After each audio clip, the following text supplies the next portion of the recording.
Jule, ich soll dir einen schönen Gruß von Nobby Dickel ausrichten. Nicht nur getroffen wie früher Nobby, sondern auch dein 40. Bundesligator für den BVB und damit genauso viele wie Nobby im Stile eines Stürmers. Ha? Ja, das stimmt. Aber ja, fühle ich mich geehrt, weiß gar nicht, was ich zu sagen soll. Ich bin immer wieder froh, wenn ich in dem Stadion treffe und seine herrliche Stimme höre, wie er meinen Namen anstimmt. Ja, also Grüße zurück. Aber bei der Vorlage von Niki ging auch gar nicht anders, als den dann zu Musst du machen, musst du machen. Also ein Kollege gerade hat gesagt, Flankengott Niklas Süle, er hat ein feines Füßchen, sagen wir es mal so.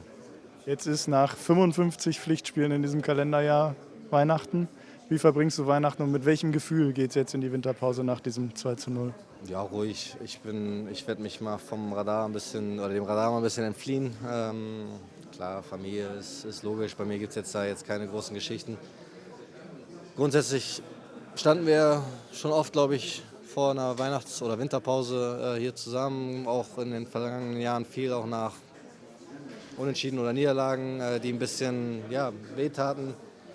Deswegen ist es umso schöner, jetzt einfach mal mit dem Sieg das Jahr zu beenden. Ich glaube, es war ein extrem langes Jahr, mit einem langen Sommer, mit vielen Spielen.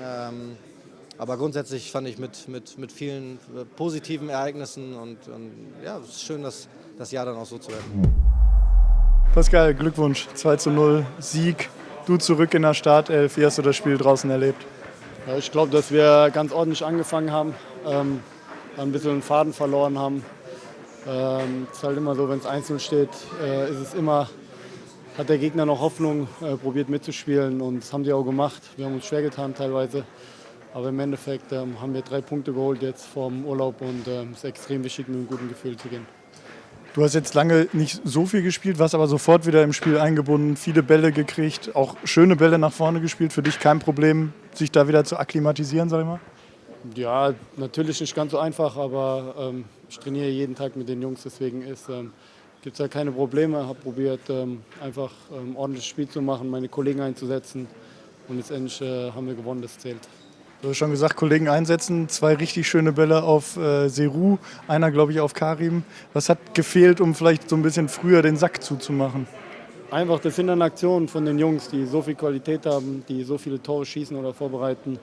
Hat nicht sollen sein. Wir hatten auch Momente, wenn wir da das zweite Tor machen, ich glaube, dann macht es vieles einfacher.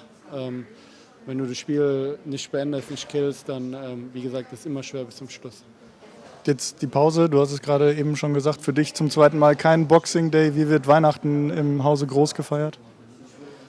Ich fliege mit der Familie in Urlaub und dann Freunde, meinen Kindern, meiner Frau und alle zusammen.